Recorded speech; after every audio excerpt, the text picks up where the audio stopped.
চারটি উৎসব বা এরকে কেন্দ্র করে বাংলাদেশের অর্থনীতি জেগে ওঠে। জেগে ওঠে এই জন্যই যে সারা বছর মানুষ কেনাকাটা যা করে, যাতায়াত যোগাযোগে যা ব্যয় করে, তার চাইতে বেশি ব্যয় করার একটা উপায় এবং উপলক্ষ পায় এই 3-4টা উৎসবে। তার প্রধানতমটি হচ্ছে ঈদ উৎসব, ঈদ উল ফিতর। কারণ ঈদ উল ফিতরে 4টা কারণে অর্থনীতিতে খুব বিরাট গতি সঞ্চার হয়।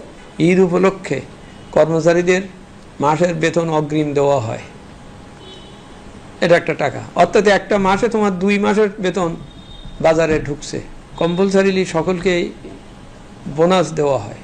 অর্থাৎ এই যে 3 প্রকার, একই মাসে 2 মাসের বেতন আর 1 মাসের সমান উৎসব ভাতা, এ টাকাটা একসাথে ইকোনমিতে ইনজেক্ট হয়। এটা অর্থনৈতিকবিদরা তো একটা অ্যানালাইসিস করেন, আমাদের আলাদা করে সেরকম কোনো রিসার্চ এর উপরে হয় না। বাট আমরা যেটা বুঝতে পারি যে ঈদ কেনাকাটার কারণে ব্যবসায়িক লেনদেন যেটা বাড়ে, যেমন ভিএটি আমাদের প্রচুর বাড়ার কথা ঈদ ট্রানজ্যাকশনকে কেন্দ্র করে।